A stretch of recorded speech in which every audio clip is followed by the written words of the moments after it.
Bonjour à tous. Vous vous rappelez certainement la fin de l'évangile d'hier. Allez de toutes les nations, faites des disciples, baptisez-les au nom du Père et du Fils et du Saint-Esprit.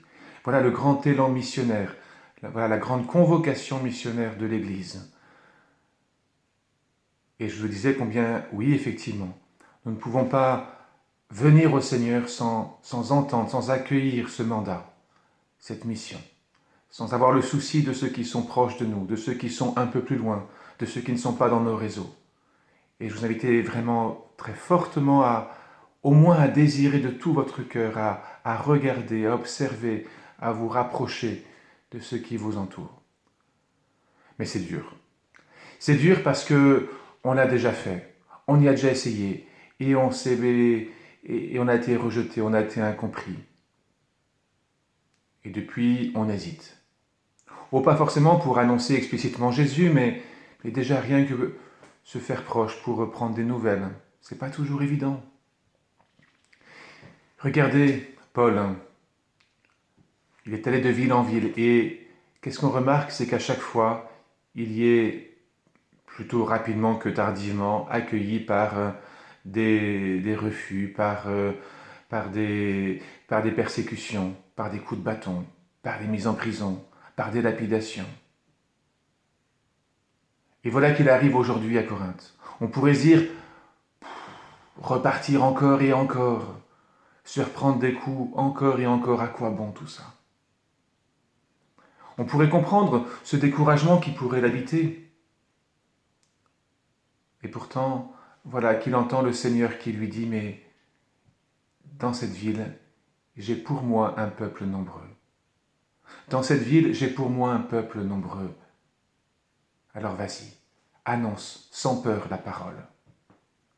Et de fait, il va s'y mettre à nouveau, malgré peut-être les inquiétudes, mais fidèle, attaché à cette mission que le Seigneur lui a confiée.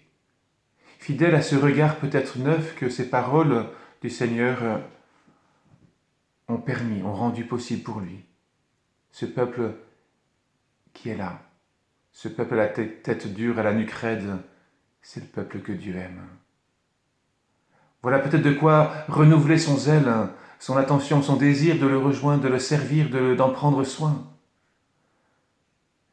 Et là, il sera même étonné de voir que quand ces mouvements de protestation et de persécution vont commencer à arriver, parce qu'ils vont arriver, ils vont tout de suite se retourner contre leur leader. Pour moi et pour vous, pour nous tous, que cet exemple, que cette parole du Seigneur, ici, là, dans nos vies, dans nos quartiers, dans nos villages, soit pour nous comme un encouragement. Ce peuple-là, oui, ce n'est pas qu'un peuple à la nuque raide qui n'en fait qu'à sa tête. Ce sont ces hommes, ces femmes, ces enfants, ces jeunes que Jésus aime, pour lesquels Jésus a donné sa vie. Il y a un chant qui dit, mais comment voir désormais en quelque homme un ennemi? Parce que pour cet homme-là, Jésus est mort, Jésus a donné sa vie. Et bien que cette lecture de la messe aujourd'hui et le témoignage de Paul nous encourage à ne jamais nous décourager. Oui, nous avons eu des blessures, oui, nous avons eu des échecs, mais ces personnes qui sont là, ces voisins que je ne connais pas ou que je ne veux pas connaître, ou qui m'agacent ou qui m'ont fait du mal, c'est pour elles que Jésus a donné sa vie. Parce que il les a choisis aussi pour faire partie de sa famille. C'est son peuple qu'il me confie.